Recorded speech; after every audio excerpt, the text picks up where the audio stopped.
그 온라인 셀러 이거 괜찮은 사업 맞아요? 우선 대답부터 드리자면 네, 정말 괜찮은 사업이라고 생각을 하고 있는데요. 네. 좀 방향성을 잘 잡고 시작을 하셔야 될 것 같아요. 그 방향성이라는 게 어떤 방향성인가요? 예를 들면 저는 6년 전부터 온라인 사업을 시작은 했지만 처음에 시작을 했던 게 의류 사업이었어요. 네. 그 당시에 제가 옷을 너무 좋아해서 그냥 제가 팔고 싶은 옷들만 이뻐 보이는 옷들만 시장 분석을 안 하고 진입을 했던 거죠. 네, 그래서 왜 안 팔리는지도 잘 몰랐고 마케팅이 문제가 있나 라고 생각을 또 해봤는데요. 그게 아니라 제가 원하는 상품이랑 소비자가 원하는 상품이랑은 전혀 다르구나라는 걸 많이 깨닫게 되었고, 해외 구매 대행을 하면서 제 생각의 전환이 180도 바뀌었다고 말씀을 드릴 수 있을 것 같아요. 제가 팔릴 줄 모르는 처음에 팔렸던 게 로봇 청소기 필터였거든요. 네, 저는 써보지도 않았고 접해보지도 못한 상품이었는데 그게 팔리는 거 보고 이제 내가 팔고 싶은 걸 파는 게 아니라 정확한 시장 분석을 통해서 판매를 해야겠구나 라고 생각이 들었었습니다. 아, 그러면 대표님 같은 경우는 지금 해외 구매 대행으로 월 매출이 어느 정도 나오시나요? 현재는 6,300만 원까지 나왔던 경험이 있고요. 네, 그렇습니다. 와, 그러면 마진은 대략 얼마큼 돼요? 마진은 대량 등록이랑 수동 등록이랑은 마진을 좀 다르게 설정을 해두고 있는데 대량 등록 같은 경우에는 40% 정도 마진을 잡고 있고요. 수동 등록은 제가 지금 주력적으로 밀고 있는 상품의 마진이 20% 정도입니다. 와, 그러면 한 달에 벌어가는 돈이 1,000만 원 넘으실 수 있겠네요. 네, 1,000만 원이 순수익으로 넘어갑니다. 와, 그러면 온라인으로 그 월 순이익 1,000만 원 넘는 거 쉬워요? 어때요? 절대 쉽지 않다고 말씀을 드리고요. 하지만 제가 계속 말씀드리는 게 대량 등록을 통해서 상품을 보는 눈을 기른다면은 수동 상품으로 제품을 띄우는 거는 결코 어렵지 않다고 생각을 합니다. 그러면 대량 등록을 좀 자세하게 설명해 줄 수 있으신가요? 자기가 먼저 초보자라는 걸 인지를 한 후에 그냥 구매 대행으로 팔리는 카테고리를 거기에 부합한 상품들을 그냥 이제 쭉 한번 올려보는 거죠. 뭐가 팔릴지 모르니까. 그러면은 거기서 판매된 거를 체크를 하면서 그 데이터를 좀 축적을 하는 거죠. 그럼 대량 등록은 어디에 있는 상품을 가지고 오는 건가요? 타오바오라는 중국 소싱처도 있고요. 뭐 알리익스프레스, 아마존 뭐 등등 여러 가지 소싱처가 있습니다. 그럼 대량 등록 프로그램 뭐 쓰셨어요? 잘 나가는 서과장님의 미서씨로 쓰고 있는데, 저는 프로그램은 개인적으로 수단이라고 생각을 하고 결국에 본질적으로는 어떻게 대량 프로그램을 이용을 하시냐가 중요한 것 같습니다. 아, 그러면 잘 팔릴 만한 상품을 소싱하는 또 대표님만의 노하우가 있으신가요? 지금에야 노하우가 좀 생겼지만 초보자분들 위주로 제가 말씀을 드려보자면 노하우라는 게 생기기가 쉽지 않을 거예요. 맞아요. 네. 그래서 아까 제가 말씀드렸던 방법은 아이템 스카우트에서 카테고리별로 우선 설정을 해놓고 다 올려보시는 거죠. 그 중에서 팔리는 거를 체크를 하고, 예를 들면 로봇 청소기 필터가 팔렸다. 그러면 청소 관련 용품이잖아요. 그러면 그 카테고리로 다시 한번 쫙 올려보는 거죠. 처음에는 뭐가 될지 모르니까 여러 카테고리로 뭐 100개씩이든 500개씩이든 올려보고 주문 들어오면 그 주문 들어온 카테고리를 좀 더 판다. 네, 그렇게 해서 본인만의 노하우를 쌓아 가셔야 하는 것 같아요. 그러면 상품을 등록할 때 나름대로 상품명 같은 거를 잘 적어야 되잖아요. 어떻게 적으세요? 처음에는 키워드 잡는 게 힘드실 거예요. 어려워요. 그러면 저 같은 경우에는 벤치마킹을 하여서 뭐 경쟁사 분들이 어떤 키워드를 쓰는지 우선 한번 적어보고 그 키워드들을 아이템 스카우트에 하나씩 쳐봐요.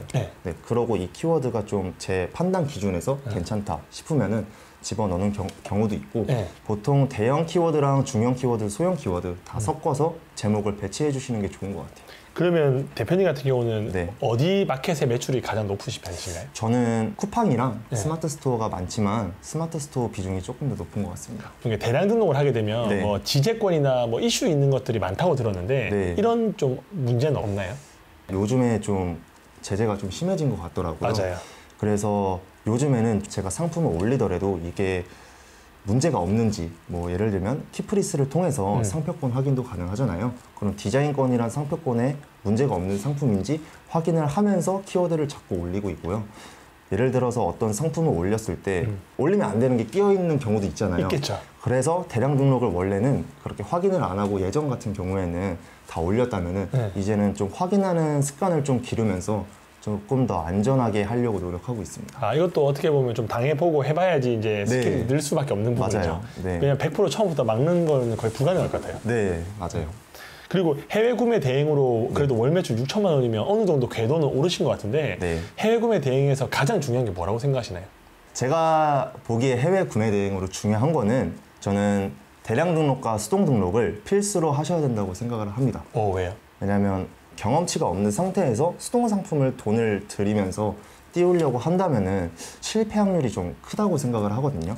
대량을 통해서 보는 눈을 기르고 결국에는 수동 상품으로 생계를 유지를 해야 된다 생각합니다. 근데 수동 상품이 왜 더 좋아요? 대량 등록은 본인이 모르는 상품을 CS하는 경우도 많고 이 상품에 대해서 좀 무지한 경우가 대부분이죠. 네. 근데 수동 상품은 반대로 제가 이 상품에 자신이 있는 거죠. 네. 어떤 CS 전화가 와도 제가 제대로 말씀드릴 수 있고 그래서 관리하기도 쉽고 응대도 잘 해드릴 수 있고. 그러면 수동 등록할 때 상세 페이지를 직접 만드시나요? 아니면 뭐 다른 사이트에 있는 걸 그냥 복사해서 그냥 그대로 활용을 하시는 편이신가요? 상세 페이지는 처음에는 제가 다 만들었었는데 그게 시간이 꽤 많이 걸리는 작업이다 보니까 조금 더 효율적으로 제가 시간을 사용을 하려면 그 부분도 맡겨야 된다고 생각합니다. 그러면 또 외주를 맡기셔서 상세 페이지 만드시고. 네, 이제 제가 그 기획을 딱 드리면은 그 기획서대로 이제 디자인만 입혀서 저한테 주시는 거죠. 제 노골적으로 하나 질문할 게 있어요. 상품을 하나 팔고 싶어요. 로봇 청소기를 내가 상세 페이지를 잘 만들어서 상품을 등록해도 5페이지 14번째 줄에 있거든요. 이걸 어떻게 상위에 노출시켜서 주문을 계속 꾸준히 받을 수 있나요? 우선 제 경험이랑은 조금 먼 얘기일 수도 있는데 제 경험을 말씀드리자면 저는 우선 좀 생각의 전환을 조금 바꿨던 게 해외에서 이미 히트치고 있는 상품을 국내로 갖고 와서 그 국내에서 1등을 먹었었어요. 진짜요? 네. 예를 들면은 지금 국내에서는 예약을 해야만 구매를 할 수 있는 상품인 거죠. 네. 그거를 제가 해외 사이트에서 뭐가 히트인지 지금 해외가 조금 더 빠른 경우도 있잖아요. 그렇죠. 맞아요. 그거를 좀 위주로 보다가 이거 국내로 들어온다면은 내가 독점할 수 있겠다 생각이 들어서 그래서 이제 거래처와 계속 협상을 하면서 계속 좀 팠습니다. 그 부분을. 그래서 그걸 갖고 온다면 1등을 먹을 수 있는 거는 다른 기존의 방법들보다는 조금 더 쉽다고 생각도 하고 있어요. 그러면 다른 데서 잘 팔리는 건 어떻게 파악하시는 거예요? 대량 등록을 통해서 제가 상품이 뭐가 있는지 계속 보게 돼요. 대량 등록 계속 물갈이 해주면서 트렌드를 확인하시는 거예요? 네, 트렌드를 확인하면서 팔리는 트렌드를 계속 분석을 하는 거죠. 온라인 쇼핑몰 같은 경우는 사람들이 정말 많이 하잖아요. 누구는 돈을 벌고 누구는 돈을 못 벌잖아요. 그 차이가 뭐라고 생각하시나요? 저도 대량 등록을 5개월, 6개월 동안은 월 매출이 300만 원 정도밖에 안 됐어요.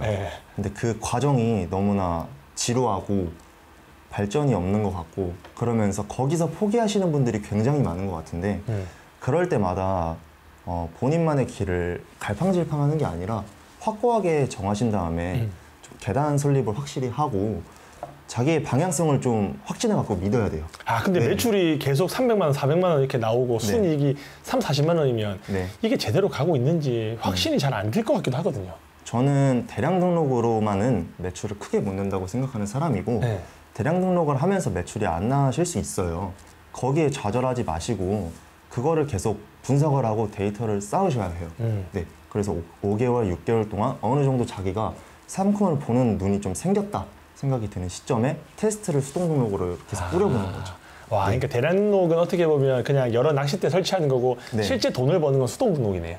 저 같은 케이스는 그렇게 하고 있습니다. 그러면 대표님은 광고도 하시나요? 네, 광고도 1등을 먹으려면 꼭 해야 되는 것 같아요. 왜냐면 계속 주문 건수 받고 리뷰도 쌓아야 되기 때문에. 네, 맞아요. 그러면 대표님이 특정한 키워드를 했을 때 스마스토어 1위로 올린 상품도 있으신 건가요? 키워드라기보다는 저는 정품 소명을 받고 브랜드 제품으로 1등을 한 거라서. 그래서 매출이 많이 나오신 거네요. 네, 그렇습니다. 그리고 20대에 그래도 한 달에 1,000만 원이면 큰 돈이잖아요. 근데 그 돈을 버셔서 좋은 점이 뭐가 있으세요? 우선 아직까지 좋은 거는 없는 것 같은 게 저는 번 돈을 다 투자를 또 하고 있습니다. 어디에 투자를 하시는 거예요? 예를 들면은 앞으로 더 사업을 발전시키려고 한다면은 저는 그 돈을 직원분을 고용을 한다든지 아니면 뭐 여러 방면으로 투자를 하면서 그렇게 한다면 장기적으로 봤을 때 더 큰 돈을 벌 수 있을 거라고 생각을 하고 있습니다. 그러면 돈을 한 달에 뭐 1,000만 원씩 버신다고 삶이 달라지던가 뭐 좋은 건 아직은 없으신 거예요? 네, 지금도 편의점에서 컵라면 먹고 그러고 있습니다. 그럼 나중에 돈을 좀 많이 벌고 궤도에 오르시면 뭘 좀 해보고 싶으세요? 저도 강의 사업을 하는 게 제 마지막 목표이기도 하고 정말 다행히도 다음 달부터 시작을 하게 되었는데요. 그 사업을 좀 이제 많이 넓혀나가고 싶습니다. 아, 그러면 강의를 들으시면 네. 그분들은 매출이 잘 나올까요? 제 강의를 들으면 매출이 잘 나요 라고 말씀은 못 드리고, 하지만 이렇게 방법으로 한다면은 분명히 매출이 납니다라고는 말씀을 드릴 수 있을 것 같아요. 대표님 20대잖아요. 네. 20대 이제 대학교 졸업하고 오신 분이 네. 그 대표님 유튜브를 보고 아, 네. 나도 저 사람처럼 돈을 벌고 싶다. 네. 온라인으로 한 달에 1,000만 원 벌고 싶다 해서 찾아와요. 네. 그래서 아무것도 모르시는 분이 나 키워주세요. 네. 다마고치로 키워주세요. 무슨 일이든 다 하겠습니다라고 하면 네. 뭐부터 시킬 것 같아요? 우선 대량 등록에 대한 프로세스를 알려드리겠죠. 네. 그러고 그분이 얼마큼 엉덩이를 붙이고 앉아있냐를 먼저 볼 것 같아요. 왜냐면 엉덩이 싸움이거든요. 아, 진짜요? 저는 계속 앉아서 12시간, 14시간씩 컴퓨터 앞에만 있었습니다. 아, 네. 근데 여기 오신 분들 다 엉덩이 싸움이라고 얘기하시더라고요. 네, 그런 것 같아요. 와, 네. 치열하게 앉아있고 분석하고 테스트 해야지만 돈을 벌 수 있는 곳이네요. 네, 좀 지루한 과정이더라도 그런 과정을 견디셔야지 매출을 내실 수 있다고 생각합니다. 근데 하루에 12시간, 14시간씩 앉아있으면 놀고 싶은데 네. 안 괴로웠어요? 놀고 싶죠. 네. 그래서 저도 사실 주말에는 놀아요. 네. 놀지만 제가 평일에는 다른 약속을 안 잡고 그냥 집중적으로 하는 습관을 좀 만들면서 업무를 했던 것 같습니다. 아, 온라인 쇼핑몰 그래도 6년 정도 하셨잖아요. 네. 이 온라인 쇼핑몰의 단점이 뭐라고 생각하세요? 단점이요? 네. 단점은 없습니다. 온라인 사업은 무조건 하셔야 된다고 저는 생각을 하고요. 네. 큰 돈을 벌려면은 제 경험상 온라인을 무조건 통해서 판매를 하셔야 되는 것 같아요. 와, 그러면 장점은 뭐예요? 장점이요? 네. 제가 지금 대표님이랑 이렇게 얘기하고 있는 것도 네. 아, 온라인을 통해서 맞아요. 대표님을 접하게 되었으니까 아. 정말 큰 장점이었죠, 이것도. 그 네. 앞전에 인터뷰하신 분도 제가 네. 온라인 사업의 장단점을 여쭤봤는데 네. 한마디로 단점은 없다고 하시더라고요. 아, 정말요? 장점밖에 없다고 얘기하시는 거 보니까 네. 저도 단점이 그렇게는 생각이 잘 안 나요. 아, 맞습니다. 고정 비용 드는 것도 아니고 눈에 보이는 것도 아니고 네. 리스크도 사실 그 구매 대행이라는 게 주문 받으면 주문하는 거니까 네. 이거에 대한 리스크도 없잖아요. 맞습니다. 근데 왜 사람들이 안 해요? 왜 안 하는 것 같아요? 우선 사업이라는 게 시작하기 두려우신 분이 많은 것 같고요. 네. 제가 제 주변에도 구매 대행 하시는 분들이 많고 저한테 좀 듣고 싶다라고 말씀을 주시는 분도 많은데, 제가 사업자를 6개 준비해 오세요라고 말씀을 드렸을 때 네. 두려워하세요. 네. 그러니까 결국에는 결단력과 판단력이 정말 중요한 것 같은데, 뭘 시도할 때 사람 본성 자체가 두려움을 좀 많이 느끼면서 잘 못하는 것 같아요. 제가 맞아요. 봤을 때. 네. 저는 그냥 가보자 이런 마인드라서 가보자 하다가 여기까지 왔거든요. 물론 방향성도 되게 중요하죠. 네. 그래서 시도하는 게 우선 가장 중요하다고 생각을 합니다. 와, 근데 지금 대표님 같은 경우는 사업자 몇 개 정도 가지고 계시나요? 현재 6개 운영 중에 있습니다. 아, 그래서 오시는 네. 분들한테 6개 정도는 만들어라고 얘기하시는 거네요. 최소 3개 정도는 네. 들고 오셔야지 대량으로서는 좀 더 빨리 매출을 내실 수 있다라고 말씀을 드릴 수 있을 것 같아요. 아, 그러면 대표님 같은 경우는 네. 중국 구매 대행만 하고 계시는 건가요? 네, 현재는 중국에만 집중하고 있습니다. 그러면 나중에 또 다른 거 해보고 싶으신 거 있으신가요? 미국이나 일본 쪽도 한번 접해보곤 싶지만 중국으로만 아직 무리가 없고 매출도 더 낼 수 있다고 생각이 들어서 우선 여기에 좀 집중을 하고 있습니다. 아, 그러니까 유튜브 보면 온라인으로 돈 버는 사람들이 워낙 많이 나와가지고 네. 야, 이게 참 돈 벌고 싶어서 시작은 했는데 안 되시는 분들이 거의 한 90% 이상 되시거든요. 네. 그분들한테 그래도 먼저 걸어온 선배로서 조언해 네. 주실 거 있으실까요? 제가 말씀드리고 싶은 건 대다수 분들이 구매 대행을 하실 때 이 강의 저 강의 들었다가 좀 갈팡질팡 하시는 분이 많은 것 같아요. 맞아요. 사실 저는 안 그랬고 딱 하나만 보고 그분 하시는 걸 그대로 따라갔어요. 그래서 돈 버는 형님들 시청자 분들이라면 이제 대표님의 강의만 듣고 그 길을 의심을 하지 않고 쭉 달려가셨으면 분명히 전 성과가 일어날 거라고 생각을 하거든요. 근데 대부분의 분들이 안 된다 싶으면은 다른 강의를 들으시거나 맞아요. 네, 이게 짬뽕이 점점 이 짬뽕이 돼서 결국에 그게 결과로선 좋은 작용이 되지는 않는 것 같아요. 아, 네. 너무 많이 아는 것도 행동하는데 뭔가 문제를 일으킬 수 있을 것 같아요. 네, 물론 다 좋으신 훌륭하신 강사님들이지만 강사님들마다 노하우고 다르고 네, 실력도 다르시잖아요. 합치다 보면은 혼란스러울 수도 있을 것 같아요. 맞아요. 네. 대량 등록 같은 경우는 유튜브 네. 보면 많이 나오잖아요. 네, 근데 맞습니다. 시청을 하게 되면 이게 금방금방 휘발돼 버리는데 네. 이런 것들을 좀 정보를 줄 수 있으신가요? 현재 제가 대량 등록부터 수동 등록까지 어떤 방식으로 사업을 임하셔야 되는지에 대한 프로세스를 담고 있는 전자책을 무료로 오픈을 하고 있으니 어떻게 그러면 그 받을 수 있어요? 댓글란에 네. 링크를 드리겠습니다. 네네. 네. 댓글 주시면 그 들어가면 무료로 그냥 받을 수 있는 거죠? 네, 그걸 보신다면은 조금 더 정립을 할 때 도움이 되시지 않을까 싶습니다. 감사합니다. 네, 감사합니다. 네, 오늘도 긴 영상 시청해 주셔서 감사합니다. 행복한 하루 보내시기 바랍니다.